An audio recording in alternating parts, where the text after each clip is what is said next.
History में हुए कुछ अजीब और अनोखे इवेंट्स जिन्हें आपने शायद ही पहले कभी सुना होगा।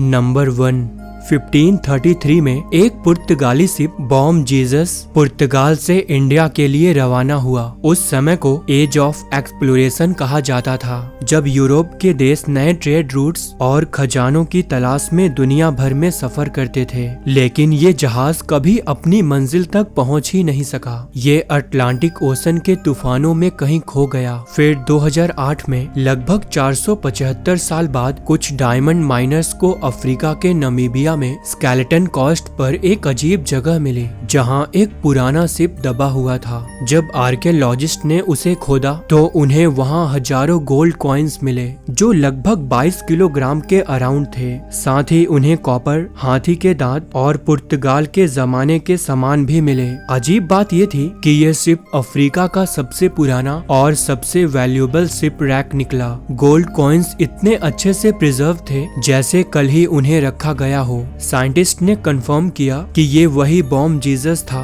जो 1533 में वैनिश हुआ था। आज भी स्केलेटन कोस्ट को शिप रैक कोस्ट कहा जाता है, क्योंकि वहाँ के एक्सट्रीम वेदर और डेंजरस करंट्स ने कई शिप्स को निगल लिया है। लेकिन बॉम जीसस उन सबसे ज्यादा फैसिनेटिंग है, क्योंकि इसने 500 साल बाद भी अपना खजाना और अपनी कहानी दोनों संभाल के रखी है। नंबर 2, 9 नवंबर 1938 की रात एक बहुत ही डार्क और दुखद इवेंट हुआ। उस टाइम एडोल्फ हिटलर और उसकी नाजी पार्टी जर्मनी में पावर में थी, और वो लोग जूइश यानी यहूदी लोगों के खिलाफ अपना प्रोपेगेंडा चला रहे थे। इस सब की शुरुआत पेरिस में एक छोटे से इंसिडेंट से हुई थी, जब एक जर्मन डिप्लोमेट को एक जूइश लड़के ने गोली मार दी। नाजी लीडर्स ने इस बात का फायदा उठाया और लोगों को भड़का दिया के सभी यहूदी जर्मनी के दुश्मन हैं। इसके बाद एक ऑर्गेनाइज्ड अटैक हुआ, जिसमें नाजी सपोर्टर्स ने जर्मनी और ऑस्ट्रिया के शहरों में जूइश शॉप्स, स्कूल्स और उनके मंदिर तोड़ दिए और जला दिए। लगभग 8000 जूइश शॉप्स तबाह कर दिए गए और 1000 से ज्यादा सभाओं को आग लगा दी गई। हैरान करने वाली बात ये थी कि ये सब एक ही रात में हुआ। पुलिस और आर्मी सब कुछ देखते रहे, पर किसी ने रोका नहीं, बल्कि कुछ जगहों पर उन्होंने हेल्प भी की। इस वायलेंस में लगभग 100 से ज्यादा जूइश मारे गए और 30,000 को अरेस्ट करके कंसंट्रेशन कैंप्स में भेज दिया गया। इसके बाद जर्मनी में यहूदियों के खिलाफ जुल्म बढ़ता गया। उनके राइट्स छीन लिए गए, उनकी प्रॉपर्टीज जब्त कर ली गई, और ये सब आगे चलकर हॉलोकॉस्ट का पहला स्टेप बना। इस इंसिडेंट को क्रिस्टालनाइट्स कहा जाता है, जिसका मतलब नाइट ऑफ ब्रोकन ग्लास होता है, क्योंकि उस रात जर्मनी के शहरों में हर जगह टूटी हुई ग्लास की आवाज गूंज रही थी। नंबर 3, 1800s में एक बहुत ही इंटरेस्टिंग और थोड़ा अजीब गेम था, जिसे पेडेस्ट्रियनिज्म कहा जाता था। ये यूरोप और अमेरिका में बहुत पॉपुलर था। बेसिकली ये एक कॉम्पिटिटिव वॉकिंग स्पोर्ट था, जिसमें लोग सिर्फ चलने के कंपटीशन करते थे। उस टाइम वॉकिंग रेसेस को एक सीरियस एथलेटिक इवेंट माना जाता था। कंटेस्टेंट्स को लंबे डिस्टेंस तक नॉन स्टॉप चलना होता, और लोग स्टेडियम में आके उन्हें देखते थे, जैसे आज हम क्रिकेट या फुटबॉल देखते हैं। इसमें कॉम्पिटिटर्स 6 दिन तक लगातार चलते और देखते कि कौन सबसे ज्यादा डिस्टेंस कवर करता है। कुछ लोग तो एक हफ्ते में 800 से 900 किलोमीटर तक चल जाते थे बिना प्रॉपर स्लिप के। ऑडियंस भी क्रेजी होती थी। लोग बैटिंग करते, न्यूज़पेपर्स में हेडलाइन आती, और बड़े एरिनास में ये रेसेस होती थी, जिसे लोग पेडेस्ट्रियन मेनिया बोलते थे। अजीब बात ये थी कि ये सिर्फ स्पीड का ही नहीं, बल्कि स्टैमिना और एंडोरेंस का भी टेस्ट होता था। लेकिन 1890s में जब मॉडर्न एथलेटिक्स जैसे ट्रैक रनिंग और साइकिलिंग पॉपुलर होने लगे, तो पेडेस्ट्रियनिज्म धीरे धीरे गायब हो गया।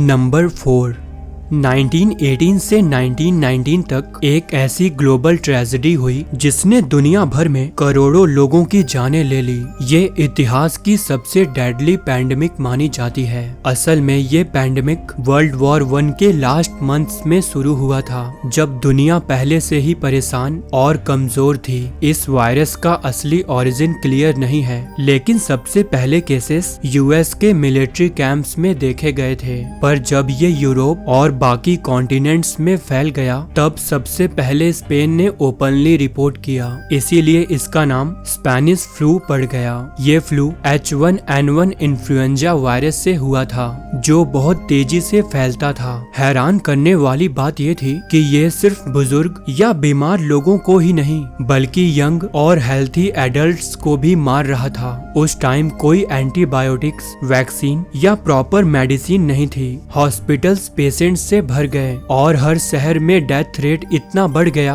कि कब्रिस्तान और क्रिमेशन ग्राउंड्स में जगह कम पड़ गई। एस्टिमेट्स के हिसाब से दुनिया की 1/3 पॉपुलेशन, लगभग 50 करोड़ लोग इस वायरस से इन्फेक्टेड हुए और 5 करोड़ से ज्यादा लोग मर गए। जबकि कुछ हिस्टोरियंस कहते हैं कि ये नंबर्स 10 करोड़ से भी ज्यादा हो सकते हैं। ये फ्लू इतनी तेजी से आया और गया कि सिर्फ 18 महीने में ही दुनिया को हिला दिया। वॉर के बाद लोगों को पीस सेलिब्रेट करनी थी, लेकिन हर जगह मौत का माहौल बन गया था। नंबर 5, 16 दिसंबर 1773 को बॉस्टन यूएसए में एक ऐसा इंसिडेंट हुआ जो अमेरिकन हिस्ट्री में एक टर्निंग पॉइंट बन गया। असल में उस टाइम अमेरिका ब्रिटिश रूल के अंडर था और ब्रिटिश गवर्नमेंट ने टी एक्ट नाम का एक लॉ पास किया था। इस लॉ के तहत ब्रिटिश ईस्ट इंडिया कंपनी को अमेरिका में बिना टैक्स दिए अपनी चाय बेचने की परमिशन मिल गई थी। लेकिन इससे अमेरिकन कॉलोनिस्ट बहुत गुस्सा हो गए, क्योंकि उनको लगता था कि ब्रिटिश उनके ऊपर जबरदस्ती टैक्सेस लगा रहे हैं और खुद की कंपनीज को टैक्स फ्री कर रहे हैं। इसके विरोध में अमेरिकन ने प्रोटेस्ट भी किया। उनका कहना था कि बिना उनकी परमिशन के उनके ऊपर टैक्स लगाना अनफेयर है। आखिरकार 16 दिसंबर की रात कुछ अमेरिकन लोगों ने अपना रूप नेटिव अमेरिकन जैसा बनाया ताकि उन्हें पहचाना ना जा सके। ये लोग बॉस्टन हार्बर में घुसे और 3 ब्रिटिश शिप पर चढ़ गए। वहां उन्होंने 342 चेस्ट ऑफ टी, लगभग 45 टन चाय समुद्र में फेंक दी। ये ब्रिटिश गवर्नमेंट के लिए डायरेक्ट चैलेंज था। इसके बाद ब्रिटिश गवर्नमेंट ने और स्ट्रिक्ट रूल लगाए, जिसे इनटॉलरेबल एक्ट्स कहा गया, जिससे लोग और ज्यादा भड़क गए। और फिर वही गुस्सा आगे चलकर अमेरिकन रेवोल्यूशन 1775 में बदल गया, जिसमें अमेरिका ने अपनी आजादी के लिए लड़ाई शुरू कर दी। इस घटना को आज बॉस्टन टी पार्टी के नाम से याद किया जाता है। नंबर 6, 1940s के दौरान दुनिया एक डेंजरस डिजीज पोलियो से लड़ रही थी। ये एक ऐसी बीमारी थी जो मोस्टली बच्चों को होती थी। सबसे खतरनाक बात ये थी कि ये पैरालिसिस कर देती थी। बहुत से केसेस में ये पैरालिसिस लंग्स तक पहुंच जाता था, जिससे लोग अपनी मर्जी से सांस नहीं ले पाते थे। ऐसे टाइम पर डॉक्टर्स ने एक अजीब लेकिन लाइफ सेविंग मशीन बनाई, जिसे आयरन लंग कहा गया। ये मशीन उन पेशेंट्स के लिए थी जिन्होंने अपनी सांस लेने की कैपेसिटी खो दी थी। आयरन लंग एक बड़ा मेटल सिलेंडर होता था, जिसमें पेशेंट का पूरा बॉडी अंदर होता और सिर्फ उनका हेड बाहर निकला होता था। मशीन के अंदर वैक्यूम प्रेशर क्रिएट होता था। इस प्रोसेस के थ्रू मशीन उनके लिए ब्रीथिंग करती थी। 1940s में जब पोलियो का आउटब्रेक अपने पीक पर था, तब हॉस्पिटल्स में आयरन लंग मशीन की पूरी लाइन लगी होती। पूरे रूम में एक ही रिदम सुनाई देती थी। अजीब बात यह थी कि कई लोग सालों तक इस मशीन के अंदर जीते रहे। कुछ पेशेंट्स तो पूरी जिंदगी इसी के अंदर गुजारते रहे, सिर्फ उनका फेस बाहर रहता था। आज के टाइम में आयरन लंग एक रेयर मेडिकल डिवाइस बन चुकी है, लेकिन 1940s में ये इंसान और मौत के बीच का एक ब्रिज थी।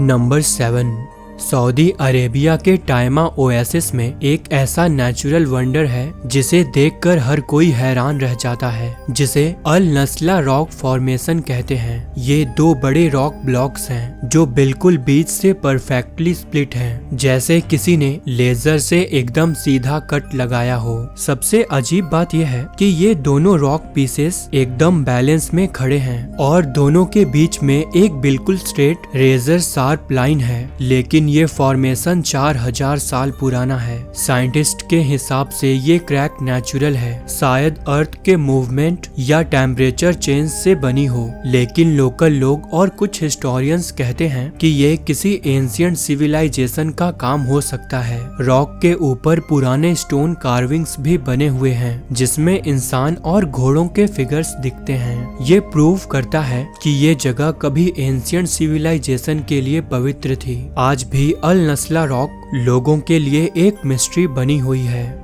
दोस्तों, इनमें से कौन सी घटना आपको सबसे ज्यादा शॉकिंग लगी, कमेंट में मेंशन जरूर करें। साथ ही वीडियो को लाइक और शेयर करना ना भूलें। मिलते हैं नेक्स्ट वीडियो में। धन्यवाद।